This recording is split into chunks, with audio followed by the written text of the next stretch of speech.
बिस्मिल्लाहिर्रहमानिर्रहीम। नाज़रीन, मैं हूं अमीर उमर चमन।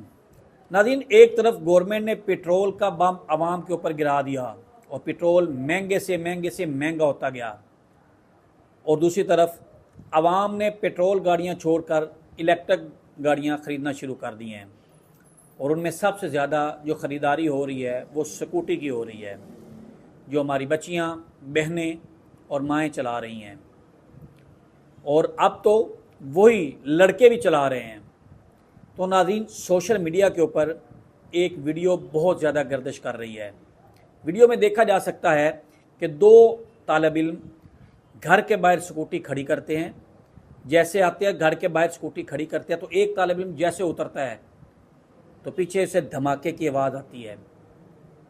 धमाके की आवाज़ के साथ वो देखता है कि जो दूसरा उसका दोस्त या भाई स्कूटी के ऊपर बैठा है, उसको आग लग चुकी है। 7 ट्रांसफार्मर है, 7 खंबे हैं, उनकी वजह से इलेक्ट्रिक स्कूटी और उसके दरमियान आग ने पकड़ कर ली और कराट ने पकड़ कर ली। उसके बाद आग लग गई।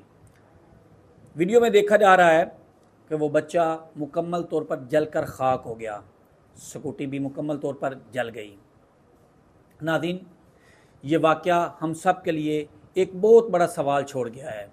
क्या हम अपने बच्चों को इलेक्ट्रिक गाड़ियाँ इस्तेमाल करने के बारे में मुकम्मल आगाही दे रहे हैं? क्या हम जानते हैं कि ट्रांसफार्मर, बिजली के खंभे और हाई वोल्टेज तस्नीबात के करीब गाड़ियाँ या स्कूटी खड़ी करना कितना ख़तरनाक हो सकता है? इलेक्ट्रिक स्कूटी रखने वाले अफराद, ख़ुसूसन वालिदैन को चाहिए कि बच्चों को एहतियाती तदाबीर सिखाएँ। ख़राब वायरिंग, ओवर चार्जिंग, गैर मयारी बैटरियाँ और बिजली के ख़तरनाक मकामात किसी भी वक्त जानलेवा सबब बन सकते हैं।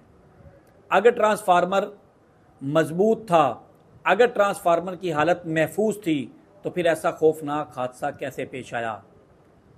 एक सवाल जो मुतलका इदारों पर यह उठता था, क्या बिजली के निज़ाम की बर वक्त देखभाल की जा रही है?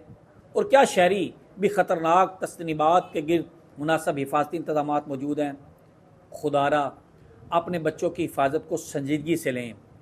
एक लम्हे की गफलत पूरी ज़िंदगी का दुख बन सकती है। एहतियात करें, महफूज रहें, क्योंकि ज़िंदगी से बढ़कर कुछ भी नहीं। एक नए पैगाम, एक नई वीडियो के साथ दोबारा हाज़िर होऊंगा। अल्लाह हाफ़िज़।